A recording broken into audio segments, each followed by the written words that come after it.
जानबूझकर हम नहीं फिर से करते। याद आया तो फिर नाम जप। हाँ बिल्कुल, उसमें कोई अपराध नहीं। हाँ महाराज जी, एक और था, जैसे किसी की सेवा में संलग्न है, मतलब जैसे कोई वृद्ध की सेवा कर रहे हैं, उस समय आप मंत्र जप सकते हैं। आप वृद्ध की सेवा कर रहे हैं, आप अंदर से मंत्र जप सकते हैं। उसमें कोई, आप अपने शरीर की पवित्रता है। अब जैसे नर्स है, अब वो हर समय मरीज की सेवा में है या डॉक्टर है, तो उसको अपना मंत्र जपना है। और खास बात ये पवित्रता अपवित्रता देह भाव से है। जब तक देहाभिमान है तब तक नहीं। अवधूत जब हो जाता है वही संत समझना। वही संत जब ऊंची स्थिति हो तो सोच किए पड़े भगवदाकार वृत्ति है। जब आगे बढ़ जाया जाता है ना, फिर इसकी कोई परवाह नहीं रहती। पर आगे बढ़ने के लिए इसकी आवश्यकता है, इसलिए इसको मानना चाहिए। और जब हम आगे बढ़ जाएंगे फिर इसका कोई महत्व नहीं रहता। जब शरीर ही हम नहीं हैं तो फिर इसका क्या महत्व रह जाता है। पर अभी शरीर हम हैं, इस बंधन से छूटने के लिए हमें शरीर की पवित्रता आवश्यकता है। मुकुंद जी सूरत से। राधे राधे। राधे राधे महाराज जी। महाराज जी आपके चरणों में कोटि कोटि प्रणाम। महाराज जी लगभग 15 दिन पहले मुझे वृंदावन आने का सौभाग्य प्राप्त हुआ और आपके दर्शन भी हुए। उस अनुभव से मन को अत्यंत शांति और आनंद की अनुभूति हुई। जब मैं सूरत लौटकर गया तो शुरुआती कुछ दिनों में मन बहुत सकारात्मक रहा। मैंने प्रातःकाल नाम जप का भी अभ्यास करना प्रारंभ किया, किंतु कुछ समय बाद मन में अनेक विचार आने लगे जिससे एकाग्रता में बाधा होने लगी। महाराज जी कृपया मार्गदर्शन करें कि ऐसी स्थिति में व्यवहारिक जीवन जीते हुए आध्यात्मिक साधना को तो क्या होता है, जैसे हम पोछा लगा देना और दरवाजे खिड़की खुला रखे तो कुछ ही देर में फिर गंदगी आ जाएगी। सत्संग पोछा है, साधु संग जैसे कि तो सुमिरन नाम पवित्र अति दरस परस अघनास। दर्शन मात्र से, वाणी के श्रवण मात्र से हमारा हृदय पवित्र होता है। हमें ऊर्जा प्राप्त होती है आध्यात्मिक, हमें परमाणु प्राप्त होते हैं भागवतिक। और जब हम माया क्षेत्र में जाते हैं तो हमारे परमाणु युद्ध करते हैं। वहाँ अधिक परमाणु माया के हैं और हम अपने परमाणुओं को सजो ना पाए तो परास्त हो जाते हैं। फिर हमारा मन वही विषय चिंतन, फिर वही गलत आदतें। फिर तो लगता है कि जब आए थे तो 2-4 दिन तो सही चला, फिर तो बैटरी डिस्चार्ज हो गई, हम उसे संभाल नहीं पाए। यदि हम बराबर नाम जप करें और गलत आचरण ना होने पाए तो हम वहाँ भी इसी परमाणु को सुरक्षित रखकर लंबे समय तक चला सकते हैं। इसीलिए हम कहते हैं जो शिष्य बनते हैं कि महीना 2 महीना में आ जाया करो, मिल जाया करो। तो उसमें जैसे मोबाइल की बैटरी डिस्चार्ज हुई तो फिर हम चार्ज करते हैं नहीं, तो ऐसे बैटरी है डिस्चार्ज हो जाती है। अब ऐसी हमारी स्थिति हो जाए कि त्रिगुण का प्रभाव न पड़े। त्रिगुण जो माया है, सतोगुण रजोगुण तमोगुण का प्रभाव ही ना पड़े तो हमारी एक रस स्थिति बनी रहेगी। पर अभी त्रिगुण के अंतर्गत है, हम त्रिगुणातीत तो हुए नहीं। तो हमें चाहिए बार बार सत्संग करें, अधिक से अधिक सत्संग करें। जब आपका मन चंचल होने लगे, मोबाइल खोलो, एकांतिक सुन लो, सत्संग सुन लो, बहुत जल्दी लाभ मिलेगा। जहाँ हमारा मन विक्षिप्त हो, हम सत्संग सुन लें तो हमें फिर पावर मिलेगा। सत्संग से हमें आध्यात्मिक पावर मिलता है और माया आध्यात्मिक पावर को छीण करती है। उसको, जैसे आपने सुना कि गलत आचरण नहीं करना चाहिए, अब आपके दिमाग में आया गलत आचरण नहीं करना चाहिए, और जो आप माया में पहुंचे यार सब चलता है, वो उस बात को एकदम दबा दिया और अपना प्रभाव बढ़ा लिया। और अगर ये बना रहा तो आपसे गलत आचरण नहीं होंगे, और अगर ये दब गया तो फिर वैसे आचरण होने लगे तो लगेगा कोई खास प्रभाव नहीं पड़ा। जब गए तो प्रभाव पड़ा, इसके बाद फिर तो ऐसा होता है। हम बार बार नाम जप करें, बार बार सत्संग सुने, गंदे आचरणों से बचें, गंदे व्यक्तियों के संग से बचें, तो हमारा अधिक से अधिक समय भजन में चला जाएगा, अध्यात्म में चला जाएगा। और नहीं तो यहाँ से हटते ही हवा बदल जाएगी, नहीं बदल जाती है, दृश्य बदल जाता है। वातावरण जहाँ बदला तो एक अलग वातावरण होता है। तो बाहर का प्रभाव है कि तुम्हारे कंठी धारण करने में, तुम्हारे तिलक लगाने में, तुम्हारे माला लेने में, तुम्हारे भजन करने में बाधा पहुंचा देंगे। और यहाँ तो उत्साह होगा, राधे श्याम जो देखेगा अच्छा, तो यहाँ तो एक उत्साह होगा क्योंकि भागवतिक धाम है। लेकिन दिल्ली कलकत्ता अन्य देश प्रदेश में रहने में पूरा सब ऐसे तो एक किया उपहास होगा। तो परमाणुओं का प्रभाव है, आप बाहर जाइए तो बाहर का परमाणु जो है भोगमय है, मायामय है, और यहाँ धाम है, संत समाज है, तो यहाँ के परमाणु भागवतिक हैं। यहाँ उत्साह होगा भजन का, वहाँ उत्साह होगा भोगों का, वहाँ उत्साह होगा संसार का। तो इसलिए वहाँ भी हम अपने को बचा पाएं, इसलिए सत्संग सुने, नाम जप करें, बार बार सत्संग की बातों का स्मरण करें, तो हम लड़ सकते हैं, हम बच सकते हैं। और नाम जप चल रहा है तो हमारे अंदर भागवतिक परमाणु है, वो हमें विजय दिलाएंगे संसार से। जब लंका में नाम जप हो सकता है तो कहीं भी हो सकता है। नहीं, विभीषण जी, लंका निश्चर निकर निवासा, यहाँ कहाँ सज्जन कर वासा। हनुमान जी सोचते यहाँ साधु कैसे हो सकता है, कोई लंका में साधु कैसे हो सकता है। जब विभीषण जी राम नाम ते सुमिरन कीन्हा, जब उठे राम राम राम, वो यहाँ कैसे साधु हो सकता है लंका में। लंका निश्चर निकर निवासा, टोटल यहाँ राक्षसों का वास है, और यहाँ साधु कैसे मिल सकता है। लंका निश्चर निकर निवासा, यहाँ कहाँ सज्जन कर वासा। राम नाम ते सुमिरन कीन्हा, हृदय हरस कपि सज्जन चीन्हा। ये सन हट करियो पहचानी, साधु ते होए न कार जानी। मिलूंगा, ये संत है, संत से मिलूंगा। तो जब लंका में विभीषण जी भजन कर लिए, तो फिर हम तो भारत में तो कर ही लेंगे, या अन्य कहीं हो तो भी कर लेंगे। भजन हमारा उद्देश्य हो तो कोई नष्ट नहीं कर सकता। और भजन नहीं है तो फिर सत्संग की ज़्यादा देर बातें टिकेंगी नहीं, क्योंकि समाज का अलग स्वरूप है। पहनावा, दर्शन मात्र से रजोगुण पैदा हो जाए, ऐसे पहनावा है कि जिसको देखने मात्र से हृदय में काम विकार आ जाए, हृदय गंदा हो जाए, देखने मात्र से हृदय दूषित हो जाए। तो ऐसे दृश्य हैं, ऐसा वातावरण है, ऐसा खान पान है, तो फिर उसमें परेशानी आई जाती है। इसलिए बहुत सावधान होकर। जैसे एक ने कहा मांस तो नहीं खाते, पर अंडे में क्या दोष है। देखो बुद्धि का तो वो मांस का ही तो स्वरूप है। अगर उस अंडे को समय तक रखा जाए तो उसमें पक्षी निकल आएगा, समय तक रखा जाए तो पक्षी निकल आए। ये वहाँ दिमाग बढ़ेंगे, वहाँ दिमाग ये बढ़ेंगे, और यहाँ दिमाग बढ़ेगा सात्विक भोजन, ना ना ना कोई पाप नहीं करना, कोई गलत आचरण नहीं। तो अलग अलग प्रभाव है, हम ये प्रभाव बढ़ावें। गंदा भोजन न करें, गंदे आचरण न करें, गंदे व्यक्तियों का संग न करें, खूब नाम जप करें, सत्संग सुने, तो हम बच जाएंगे। मोहित आहिलवालिया जी। राधे राधे। महाराज जी, आपके चरणों में कोटि कोटि प्रणाम। महाराज जी, जब इंसान का जन्म होता है उसी समय तय हो जाता है कि कब ये व्यक्ति अच्छे कर्म करेगा, कब बुरे। नहीं क्या नहीं नाम नहीं जब- नहीं नहीं, गलत गलत गलत गलत, तुम्हारा गलत चिंतन है। मनुष्य जब जन्म लेता है उसके पहले दो कर्मों से उसके शरीर की रचना होती है, पाप कर्म और पुण्य कर्म से। कई बार एकांतिक में बताया है, केवल पाप कर्म से यातना देह मिलता है जो नरक में मिलता है, नरक लोक में।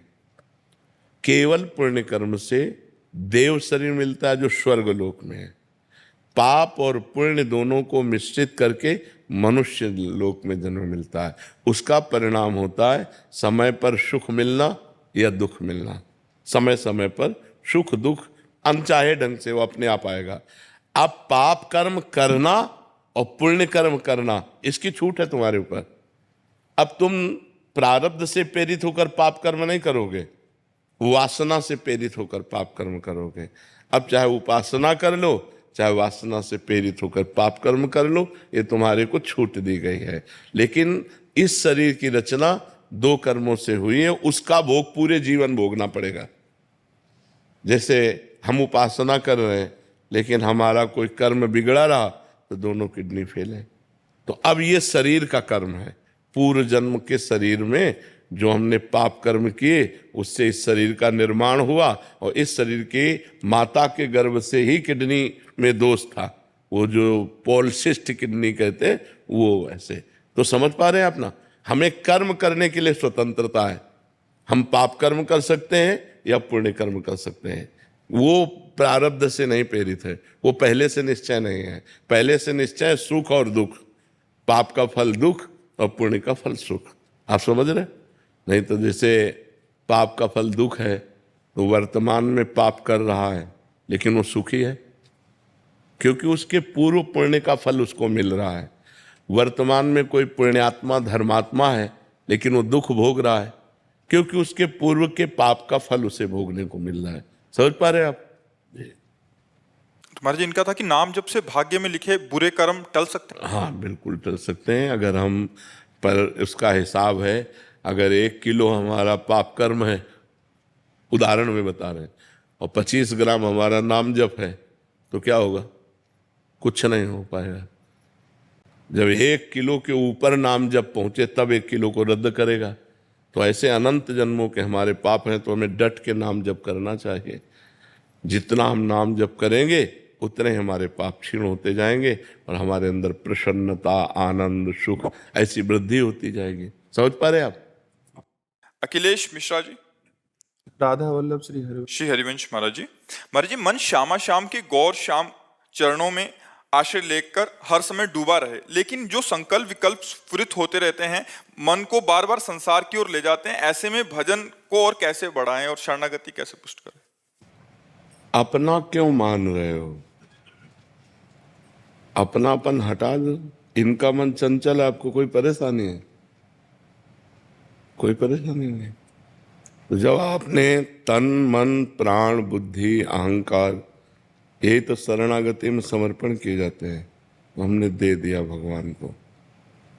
इनका अपना मानने से ही मलिनता बनी हुई है, अपना मानने से ही अपने को कष्ट है। पूर्ण बेपरवाह हो जाओ। ऐ मन, तुम्हें जहां जाना है जाओ, राधा राधा राधा, तुम्हें जो करना है करो। अब हमने भगवान के हवाले तुम्हें कर दिया। जब हम पूरा मकान दे देते हैं तो सब कुछ कूड़ा करकट, खिड़की, छिपकली, जाला सब उसके नाम हो जाता है जिसको दे देते हैं। अब उसको क्या सफाई करनी है, क्या अनुकूलता में, वो देखे। उसको अपने मकान में अनुकूलता क्या करनी। अब हमने अपना सर्वस्व भगवान को अर्पित कर दिया। अर्पण करने के बाद हमारा एक ही कर्तव्य है, मामुनिष्मद युद्ध चय। जो ड्यूटी मिली वो ड्यूटी करना और नाम जप करना। मन लग रहा है, बढ़िया है। नहीं लग रहा, बहुत बढ़िया है। शांत है, अच्छा है। नहीं शांत है तो उस समय में ध्यान देना कि मैंने मन को प्रभु को दे दिया है। अगर यह शांत है तो प्रभु जाने। प्रभु सर्व सामर्थ्यशाली है, वो जब चाहेंगे तब शांत कर देंगे। मेरा मन अब नहीं है, ये मन प्रभु को दे दिया। मेरी इंद्रियां अब नहीं है, ये प्रभु को दे दिया। मेरा अहंकार प्रभु को समर्पित है। निर्भय, निश्चिंत, निशोक और विपरीत भावना का त्याग और परीक्षा न करना, ये लक्षण शरणागति के होते हैं। मेरे में तो सद्गुण नहीं है जो संतों में होने चाहिए, तो मैं शरणागत कैसा? अब मैं प्रभु का हूं। अगर वो मुझे दुर्गुणी बनाकर रखना चाहते हैं तो मैं सद्गुणी बनना नहीं चाहता। राजी रहो आप, देखो करके एकदम मस्ती आ जाएगी। जिसमें आप राजी हो उसमें मैं राजी हूं। मुझे न नरक चाहिए न स्वर्ग चाहिए, आपकी प्रसन्नता चाहिए। जेहि विधि प्रभु प्रसन्न मन होई, करुणा सागर कीजे सोई। जिस तरह से आपको सुख मिले, मुझे बुरे आचरणों में संलग्न देखकर आपको सुख मिलता है, सदैव बनाए रखो। अगर आपको नहीं तो आप सर्व सामर्थ्यशाली हो। ये जितने बुरे आचरण आए हैं सब आपकी माया से प्रेरित होकर आए हैं, और जितने सद्गुण आते हैं वो आपकी कृपा से आते हैं। मैं आपके सहारे हूँ, आपके भरोसे हूँ। मेरे बनाए न बनेगी। मैं चाहे जितना उपाय करूँ ये मेरे बस में नहीं होने वाले। अपने में असमर्थता और प्रभु की कृपा का दृढ़ भरोसा और अपने प्रयत्न में कमी नहीं। 3 बातें। पहली बात है मैं असमर्थ हूँ। दूसरी बात, जितना मेरे में सामर्थ्य है वो पूरा प्रयास कर रहा हूँ। तीसरी बात, कृपा का दृढ़ भरोसा, मेरा कल्याण, मेरा मंगल, मुझे भगवत प्राप्ति इसी जन्म में होगी, क्योंकि मैं प्रभु की शरण में हूँ। और मैं मनमानी शरण में नहीं हूँ, गुरु कृपा से शरण में हूँ। उसके साक्षी हैं गुरुदेव जिन्होंने मुझे प्रभु की शरण में किया। तो अब शरणागत का पूर्ण भार प्रभु के ऊपर होता है। वो स्वयं सब ठीक कर देते हैं। मत चित्ता सर्वदुर्गाणि मत प्रसादात तरिष्यति। जिसने मेरे को चित्त दे दिया, मैं सारे उसके दुर्गुणों का नाश कर देता हूँ। शांत हो जाओ। ये अनंत जन्मों से भटका हुआ मन अगर 1 मिनट भी लग रहा है प्रभु में, तो बड़ी कृपा है। अनंत जन्मों का विषयाभ्यासी मन 1 मिनट भी प्रभु में लग रहा है, तो बड़ी कृपा हमारे ऊपर है। अब 1 मिनट नहीं, अब तो काफी समय लग जाता है। तो धीरे धीरे ये लगता है, और ना लगे तो ये प्रभु का है, मेरा नहीं है। सारे कर्म प्रभु को, क्योंकि शरीर समर्पित, सारे संकल्प विकल्प क्योंकि मन समर्पित, सारा निश्चय समर्पित क्योंकि बुद्धि समर्पित, और मैं स्वयं समर्पित। अब मुझे क्या चिंता, निश्चिंत हो जाओ। बार बार अगर बीज को गाड़ करके देखोगे उखाड़ के कि जगह की नहीं जगह, तो बीज बेकार हो जाएगा। एक बार हमने विश्वास करके अपने जीवन को भगवान के हवाले कर दिया।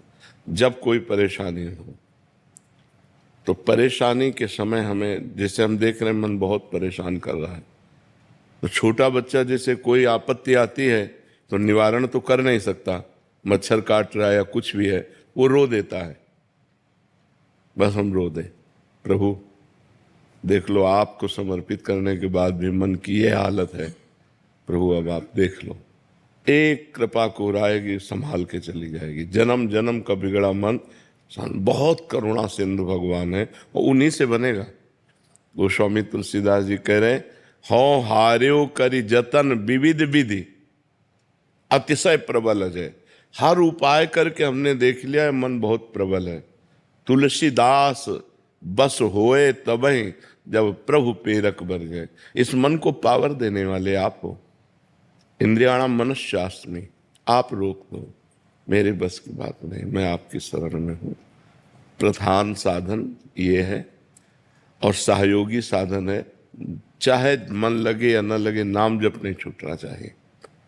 महामनुष्य भगवान से एक ही बात मांगनी चाहिए, धन देओ या ना देओ, सुख देओ ना देओ, हमारी इच्छा पूर्ति करो ना करो, एक बात कर दो, आपको भूलू नहीं। बिसरी हो ना बिसारी हो, यही दान मुहि देओ, श्री हरिवंश के लाड़िले मुहि अपनी कर लो। मैं आपकी स्मृति में डूबा रहा हूँ, आपके भजन में डूबा रहा हूँ, इतनी सामर्थ्य दे दो। अब मन भजन में डूब रहा है तो शरीर के दुख सुख की परवाह क्या, और यहाँ की संपत्ति का कोई महत्व नहीं है।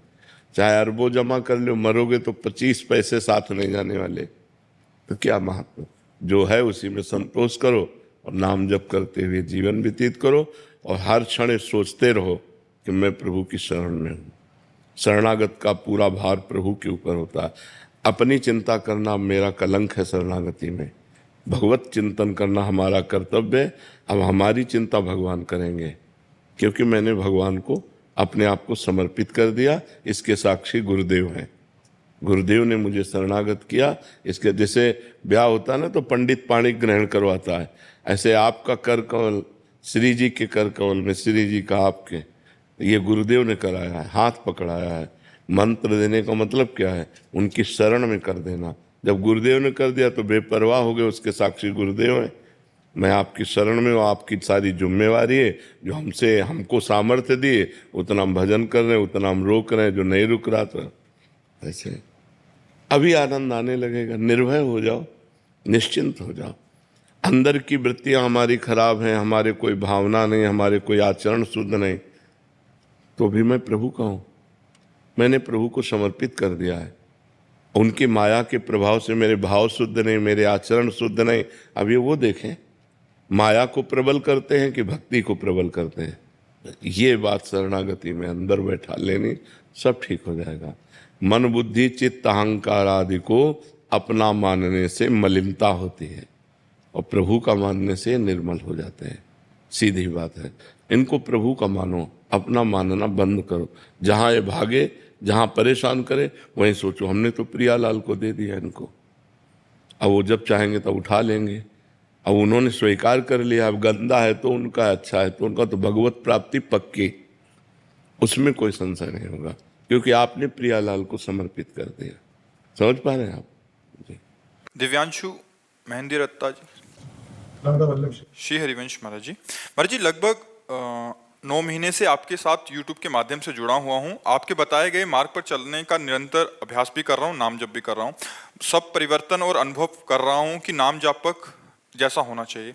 अभी हाल में ही महाराज जी आपके मुख से 13 करोड़ नाम जप की महिमा सुनी। इस जीवन में कम से कम 13 करोड़ नाम जप का लक्ष्य बनाया, परंतु इस संख्या तक पहुंचने तो काफी साल लग जाएंगे। तो महाराज जी आपका प्रश्न है कि जीवन कितना बाकी है इसका तो पता नहीं है, बट जैसे आपने बताया था कि नाम भगवान को ट्रांसफर कर दो और किसी को भी उसका फल दे सकते हैं, उसी प्रकार स्वयं निरंतर नाम जप करने का अभ्यास के साथ साथ क्या किसी ब्राह्मण पंडित को भी साथ में लगा लें ताकि वो इनके हिस्से का करते रहे, ट्रांसफर किसका है? करते रहे।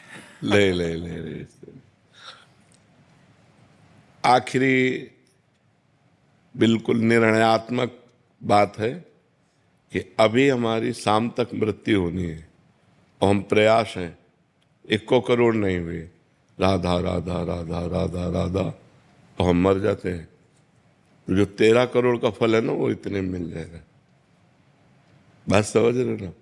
हमें लक्ष्य बनाना है, पूर्ति भगवान के हाथ है।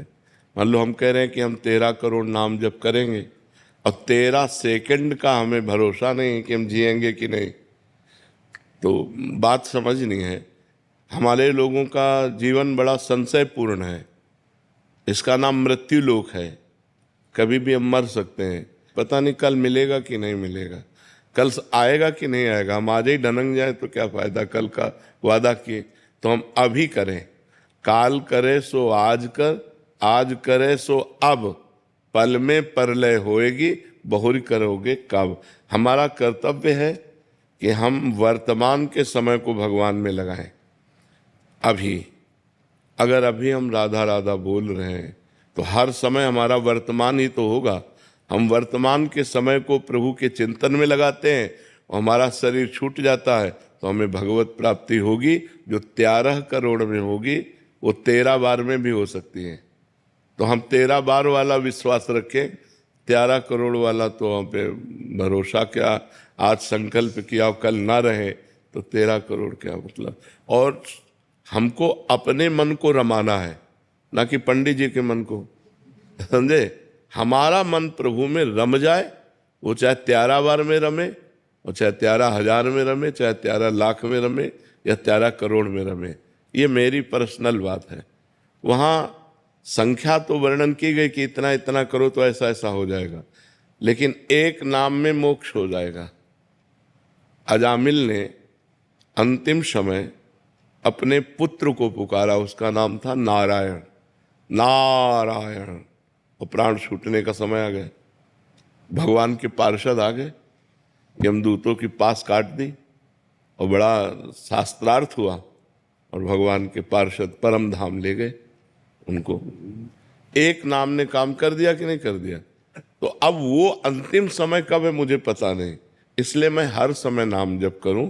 वो 13 करोड़ तक पहुंचे, वो 13,000 तक पहुंचे, या 13 तक पहुंचे, आपको भगवत प्राप्ति निश्चित होगी। बात समझ रहे ना? हाँ, पंडित से कराने की जरूरत नहीं है। अनिल दुबे जी, लखनऊ से।